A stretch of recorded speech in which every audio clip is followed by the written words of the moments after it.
Right, మరో breaking చూస్తున్నాం. రాష్ట్రంలో పెట్రోల్ డీజిల్ గ్యాస్ సరఫరాను సీఎస్ నేతృత్వంలోని కమిటీ ఎప్పటికప్పుడు పర్యవేక్షిస్తున్నట్లు చెప్పారు సీఎం రేవంత్ రెడ్డి. వెస్ట్ ఏషియాలో ఉద్రిక్తత పరిస్థితుల ఎఫెక్టుపై ప్రధాని మోదీ నిర్వహించిన వర్చువల్ వీడియో కాన్ఫరెన్స్ లో సీఎం రేవంత్ పాల్గొన్నారు. ఈ సందర్భంగా పలు అంశాలను ప్రధాని దృష్టికి తీసుకువెళ్లారు. 33 జిల్లాల్లోనూ గ్యాస్ సరఫరా, పెట్రోల్, డీజిల్ విక్రయాలు, బ్లాక్ మార్కెట్ అరికట్టేందుకు కమిటీలు ఏర్పాటు చేసి నోడల్ అధికారులను అపాయింట్ చేసినట్లు సీఎం చెప్పారు. ఇక ప్రియారిటీ బేస్లో తొలుత హాస్పిటళ్లు, స్కూళ్లు, అనాథ వృద్ధాశ్రమాలకు కమర్షియల్ గ్యాస్ సిలిండర్లను పంపుతున్నట్లు సీఎం చెప్పారు. ప్రతి బంకులో స్టాక్ ఎంత ఉంది, ఎంత వినియోగిస్తున్నారనే దానిపై అధికారులు ఎప్పటికప్పుడు పర్యవేక్షణ చేస్తున్నారని ప్రధానికి వివరించారు. ఇక పెట్రోల్, డీజిల్, గ్యాస్ కొరతపై సోషల్ మీడియాలో అపోహలు, భయాందోళనలు కలిగేలా పోస్టులు పెడుతున్న వారిపై చట్టపరమైన చర్యలు తీసుకుంటున్నట్లు సీఎం తెలిపారు.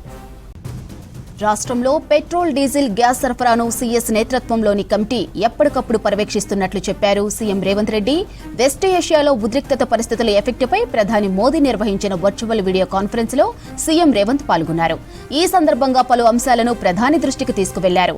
33 జిల్లాల్లోనూ గ్యాస్ సరఫరా, పెట్రోల్, డీజిల్ విక్రయాలు, బ్లాక్ మార్కెట్ అరికెట్టేందుకు కమిటీలు ఏర్పాటు చేసి నోడల్ అధికారులను అపాయింట్ చేసినట్లు సీఎం చెప్పారు. ఇక ప్రియారిటీ బేస్లో తొలుత హాస్పిటల్, స్కూళ్లు, అనాథ వృద్ధాశ్రమాలకు కమర్షియల్ గ్యాస్ సిలిండర్లను పంపుతున్నట్లు సీఎం చెప్పారు. ప్రతి బంకులో స్టాక్ ఎంత ఉంది, ఎంత వినియోగిస్తున్నారనే దానిపై అధికారులు ఎప్పటికప్పుడు పర్యవేక్షణ చేస్తున్నారని ప్రధానికి వివరించారు. పెట్రోల్, డీజిల్, గ్యాస్ కొరతపై సోషల్ మీడియాలో అపోహలు, భయాందోళనలు కలిగేలా పోస్టులు పెడుతున్న వారిపై చట్టపరమైన చర్యలు తీసుకుంటున్నట్లు సీఎం తెలిపారు.